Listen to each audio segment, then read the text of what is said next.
의사 선생님이 말기암 환자에게 듣기 좋으라고 괜찮습니다 라고 말한다면 그것은 속이는 것이고 거짓말하는 것이죠. 좀 아프지만 고통스럽겠지만 진실을 말해주는 것이 그에게 유익한 것이라고 할 수 있겠습니다. 그런데 지금 이 이스라엘 백성들의 상태를 보면 어떻습니까? 아주 병이 깊습니다. 위중한 가운데 있습니다.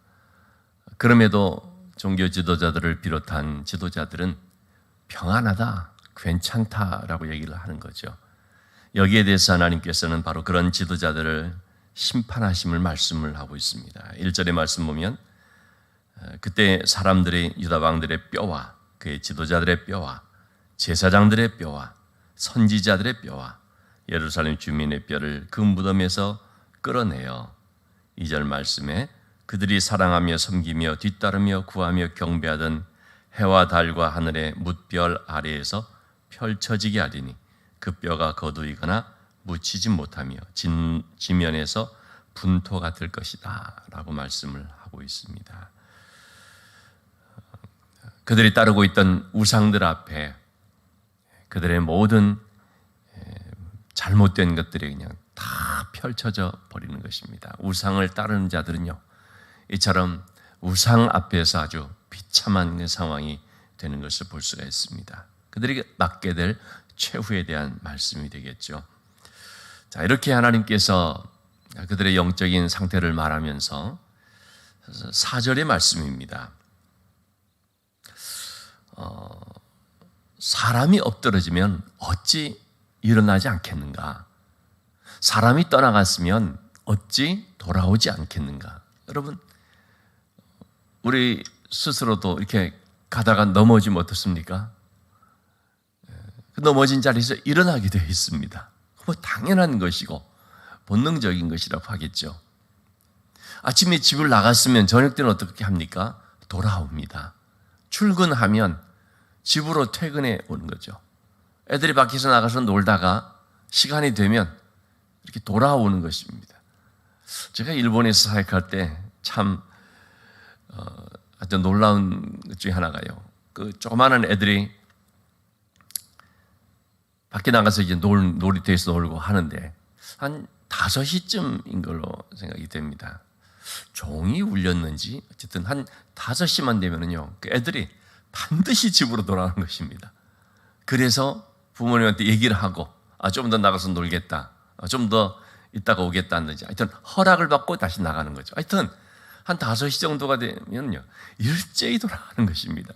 겨울철인데도 반바지 막 그렇게 입고 자기가 입는 게 아니라 입히는 거죠. 참 그걸 보면서 일본 사람들 대단하다, 한편으로 독하다, 이제 그런 생각도 했습니다만 어쨌든 그런 걸 보면서 참 흥미롭게 본 기억이 있습니다. 이렇게 나가서 놀더라도 시간 되면 반드시 와야 된다는 거죠. 와서 보고해야 된다는 것입니다. 여러분, 우리가 떠났으면 당연히 돌아오게 되어 있습니다. 이걸 가리켜서 귀소 본능이라고 하죠. 특별히 동물들을 보면 그런 게 본능적으로 장착되어 있는 것을 알게 되죠. 연어는요, 성장을 쭉 하고 난 뒤에 죽을 때가 되면요, 반드시 자기가 태어난 곳으로 와서 알을 낳고 죽는다고 합니다. 이런 걸 이제 추적해서 연구해서 발표하는 것들을 보면 굉장히 놀랍습니다. 참 이런 게 아주 본능적이로구나. 이게 돌아오는, 반드시 자기의 그 있던 것으로 돌아오는 그런 본능을 볼 수가 있죠. 영국의 한 조류학자가 웨일스 해안에서 그 섬에 있는 섬 새 한 마리를 잡아서 다리에다가 띠로 표시를 한 다음에 그걸 가지고요, 멀리 대서양을 건너서 미국의 매사추세츠 보스턴에서 이 새를 이렇게 자유롭게 이제 날려줬다고 합니다. 어떻게 되는가 한번 추적 관찰을 한 것입니다. 그랬더니 이 새가요 12.5일 만에 4,900km를 건너서 자기가 그 잡혀서 자라고 있던 잡혔던 바로 거기로 돌아왔다는 겁니다. 야, 어떻게 해서 그 먼 거리를 무슨 여러분 내비게이션이 있습니까? 뭐가 있습니까? 근데 어떻게 그렇게 알고 가는가? 그래서 이제 뭐 조류학자뿐만 아니라 이런 동물학자들이 얘기하는 게 그들의 뇌 속에 하나의 나침반과 같은 것들이 있다. 이게 뭐냐면 하나님께서 그렇게 만드셨다는 것이죠. 어떻게 좀 잘 찾아서, 그래서 어떤 짐승들을 보면 냄새를 가지고 찾아가기도 하고, 어떤 그런 종류의 것들은 기가 막힌 어떤 그 예민한 촉각을 가지고 찾아가기도 하고, 어쨌든 간에 이렇게 반드시 찾아가는, 떠나왔던 것으로 돌아가는 모습들을 볼 수가 있습니다. 근데 하나님께서 말씀하시는 것이 사람은 어찌해서 넘어졌는데 거기서 안 일어나고 떠나간 데서 왜 돌아오질 않느냐? 뭐 떠날 수도 있다는 것입니다. 그러면 때가 되면 이렇게 돌아와야 되는데 돌아오지를 않는 거죠. 5절 말씀입니다. 그것을 바로 이 백성들의 고집으로서 말하고 있죠. 이들은 항상 나를 떠나서 물러가는데 참 이게 어찌된 일이냐는 것입니다. 매번 떠나면은 돌아올 생각하지 않고 그냥 물러가 버리는 이런 모습들. 그게 뭐냐면 한마디로 거짓을 고집하고 돌아오기를 거절하는 것인데, 그들 속에 있는 고집이라는 것이죠. 내 마음대로 살고 싶은 이 고집, 하나님 말씀 듣지 않으려고 하는 이 고집. 여러분이 강팍하다라는 것이 뭡니까? 한마디로 말하면 고집을 말합니다. 좋은 의미에서 사실 고집이 있을 필요는 있지요. 어떤 나름대로의 소신을 가지고 고집하며 나가고 결국은 뭔가를 이루어내는 경우도 있지요. 그런데 오늘 성경에서 말하는 것은 좋지 않은 의미에서의 고집이죠. 여러분, 우리는요 고집을 꺾어야 됩니다. 하나님 앞에서 나를 주장하는 이 고집을 꺾을 수 있어야 됩니다. 하나님의 말씀 앞에서 내 뜻대로 살고자 하는 이런 고집을 꺾어야 되는 거죠. 여러분, 길들여진다라는 게 뭐겠습니까? 바로 이러한 것들이 꺾여져서 훈련되는 것이죠. 예수님께서 겟세마네 동산에서 십자가를 앞에 두고 기도하실 때도 결국은 뭡니까? 고집을 꺾는 거 아니겠습니까?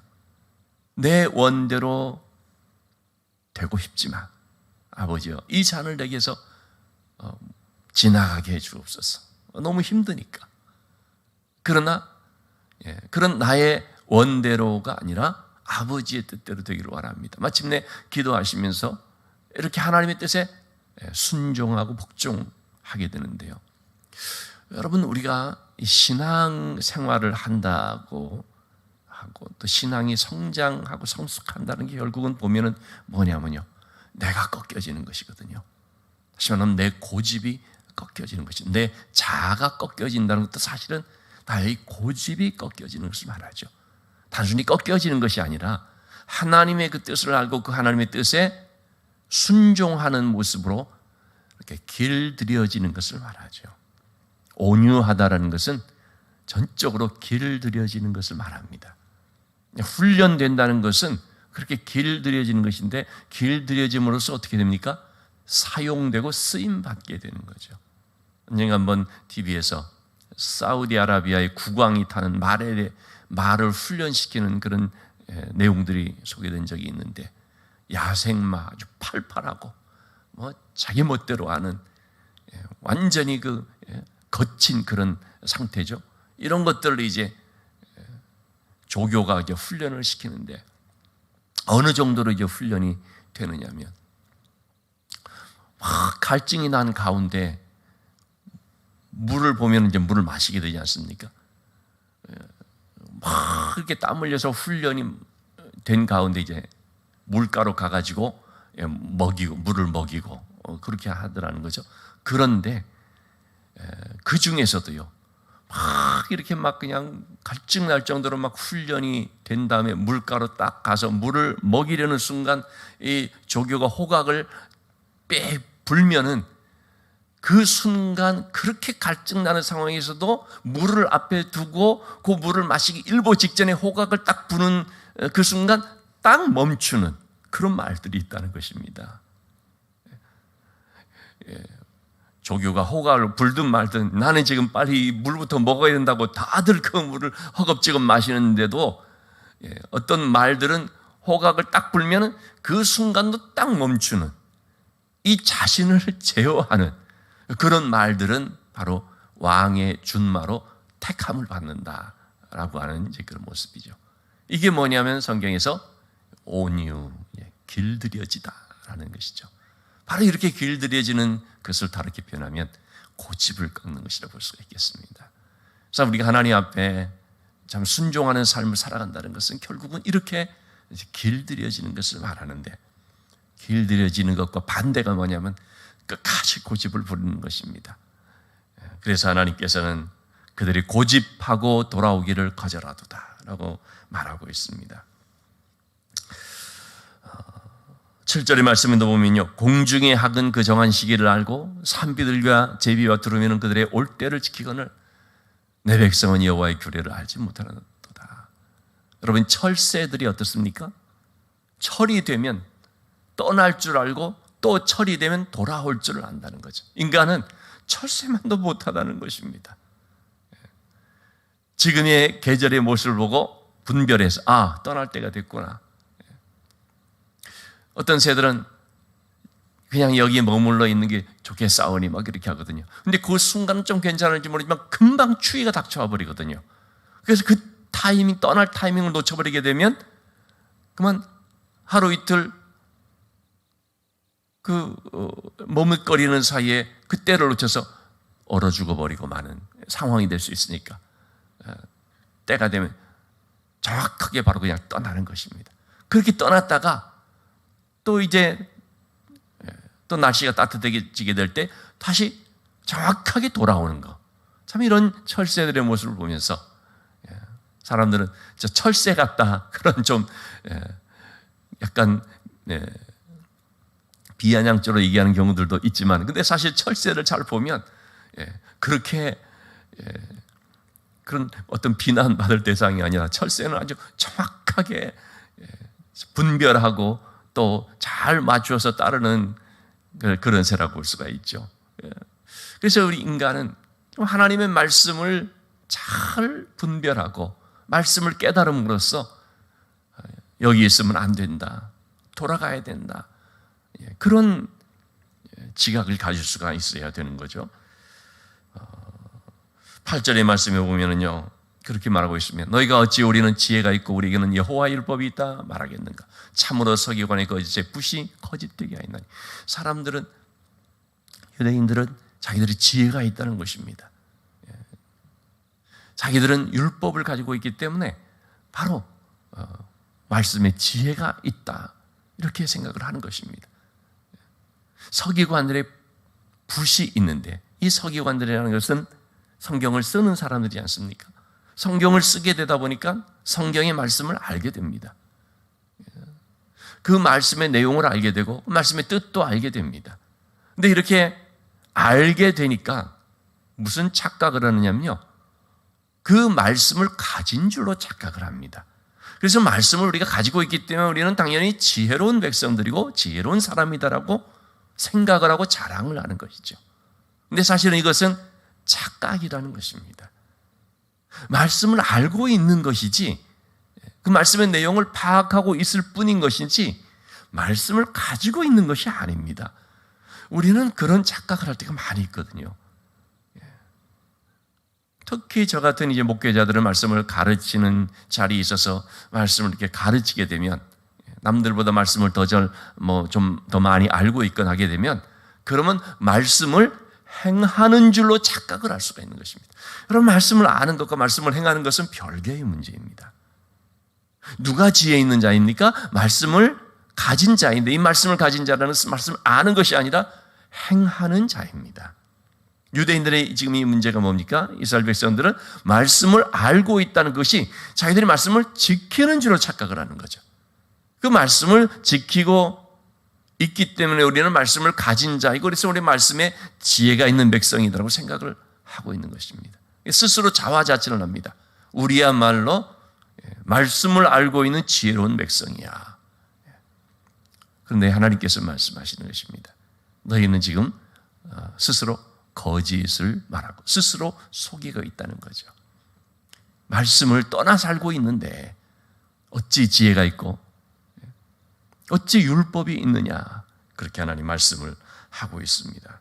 그래서 9절의 말씀이 나오는 것처럼 바로 그렇게 지혜롭다고 하는 너희들이 부끄러움을 당하게 되고 두려워 떨다가 잡히게 되는데 왜 그런가? 말씀을 버렸기 때문이라는 것입니다. 여러분, 하나님의 말씀을 버리면은 바로 이러한 부끄러움과 또는 참 불행한 일을 만나게 되는 것이죠.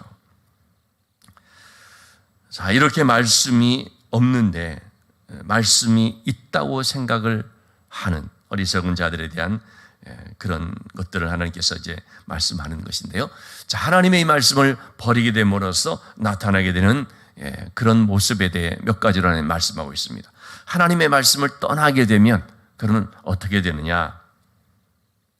10절의 말씀에, 자, 하나님의 말씀을 떠나게 되면 그런 사람의 삶은 욕심 속에서 살게 됩니다. 작은 자로부터 큰 자까지 다 욕심을 내며, 하나님의 말씀을 떠난 자의 삶의 특징은 한마디로 탐욕의 삶입니다. 하나님의 말씀을 버려버리게 되면 그 내면을 자리 잡고 있는 것은 탐욕이 되어버리는 것입니다. 여러분, 에덴 동산에서 아담과 하와가 선악과를 따먹을 때 결국 문제가 뭐였습니까? 하나님의 말씀을 버려버린 것이었습니다. 말씀의 경각심을 가지고 하나님께서 말씀하신 그것을 지켰으면 그럴 수가 없는데요.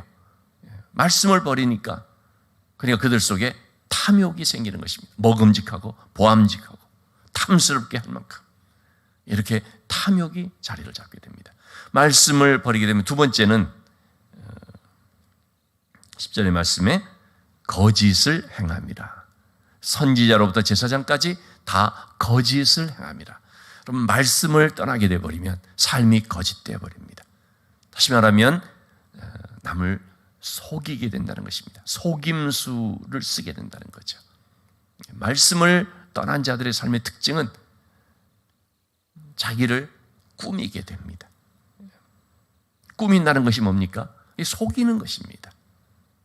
그런 것처럼 또는 안 그런 것처럼 이렇게 위장을 하게 되죠. 말씀을 떠날 때 욕심이 있고 또 거짓이 있다 말하고 있습니다. 11절에 보면 말씀을 떠나게 될 때 평강이 없습니다. 상처 가운데 있는데도 평강하다 말하지만 실상은 평강이 없습니다. 여러분, 하나님의 말씀을 떠나면요, 그 길은 평강이 없고 파멸이라고 로마서에서 말하고 있죠. 로마서 1장에서 죄 가운데 있는 사람들의 특징은 평강을 모른다라는 것입니다. 자, 말씀을 떠나게 되면 그 다음에 12절에 보면 부끄러움이 없습니다. 말씀을 떠난 자의 특징, 부끄러운 일을 하면서도 부끄러울 줄을 모릅니다. 부끄러움과 수치를 모르는 것입니다. 얼굴이 붉어지질 않습니다. 어둠 가운데 있고 죄를 행하면서도요, 얼굴이 부끄럽지 않습니다. 붉어지지 않습니다. 이 얼굴이 붉어져야지 뭔가 회개할 가능성이 있고 스스로 부끄럽게 느끼고 수치를 느껴야 이래서는 안 되는구라고 할 수가 있는데, 그런 것조차 없어버리면 참 이것은 정말 증상이 심각한 것이죠. 중증의 상태인 것이죠. 자, 이렇게 하나님의 말씀을 떠나게 되면 또 그들에게 뭐가 없습니까? 13절의 말씀입니다. 열매가 없습니다. 열심히 수고합니다. 이제 좀 제법 자라서 열매를 맺을 때가 된 것 같은데 포도나무에 포도나무가 포도 열매가 없습니다. 무화과나무에 무화과 열매가 없습니다. 우리가 하나님을 떠나서 살게 되고 하나님의 말씀을 버린 삶이 되면은요, 열매가 없습니다. 그래서 진탕 수고만 하고 그다음에는 모든 것이 헛되고 헛된 결과가 되어버리는 것이죠. 자, 이것이 바로 당시 이스라엘 백성들의 삶의 모습이었고 영적 상태였고 또 지금도 하나님의 말씀을 떠나 살아가게 되는 살 때에 나타나게 되는 그런 현상이라고 볼 수가 있습니다. 자, 이럴 때 예레미야의 마음은 한마디로 말해서 어떤 것입니까? 18절 말씀 보니까 슬프다 그러면서 내 마음이 병들었도다. 심히 아파하면서 기도하죠. 그들의 이 모습을 보면서 너무나 아픈 마음으로 그들을 놓고 기도할 수밖에 없는 것입니다. 우리에게는 바로 이 마음이 필요합니다. 난 아니니까 괜찮아가 아니고 이 땅에 황무한 이 모습, 영적으로 황폐해지는 상태, 이런 것들을 보면서 우리가 참으로 아파하면서 그러면서 하나님 앞에 눈물로 기도할 필요가 있는 것이죠. 여러분, 이 건강하다는 것은 뭡니까? 신경세포가 살아있는 것입니다. 영적인 건강이라고 하는 것은 영적 신경세포가 살아있는 것입니다. 아프면요, 통증을 느낄 수가 있어야 됩니다. 그래야지 치료받을 수가 있고, 그래야지 의사 선생님에게 갈 수가 있거든요. 안에서 썩어가고 있고 증상은 심각해지지만 통증이 없어버리면 그것은 정말 불행한 일이 되는 거죠. 그런 점에 있어서 우리는 이 통증을 느낄 수가 있어야 됩니다. 이래서 안 되는데, 이러다가 정말 심각하게 되는 큰일 나는데, 그런 마음을 가지고 상한 마음으로 하나님 앞에 기도하면서, 또는 나의 지금 어떤 그런 모습을 보면서 이렇게 적당히 살면 안 되는데, 내 신앙이 안일해지면 안 되는데, 이런 것으로 안주해져 버리면 안 되는데, 이러한 어떤 영적 예민감을 가지고서 이거를 마음에 이렇게 통증으로 느낄 수가 있어야 되죠. 그래서 하나님 앞에 엎드려서 주여 저를 도우소서, 주여 이 백성들을 도우소서, 우리가 그렇게 기도할 수가 있는 것이죠. 여러분, 오늘 우리는 이 말씀을 통해서 다시 한번 하나님께로 돌아가자는 메시지를 듣게 됩니다. 하나님께로 돌아간다는 것이 뭡니까? 하나님의 말씀을 따라 순종하며 살아가는 것을 말하죠. 말씀을 단순히 아는 것이 아니라 그 말씀을 지킴으로써 말씀이 있는 삶이 되어야 한다는 것이죠. 여러분, 우리가 말씀의 삶을 살게 되면, 그러면 욕심이 아니라 감사요 은혜의 삶을 살게 되는 것이고, 거짓이 아니라 정직의 삶을 사는 것이고, 하나님 말씀을 따라 살게 되면 평강의 삶이 되는 것이고, 열매가 있는 삶이 되는 것이고, 부끄러움으로 느끼는 삶을 살게 되는 줄로 믿습니다. 오늘도 우리는 바로 이 하나님의 말씀 앞에서 말씀을 따라 살기를 힘쓰므로 말미암아 그래서 하나님의 은혜가 함께 하시는 복된 삶이 되어야 하는 줄로 믿습니다.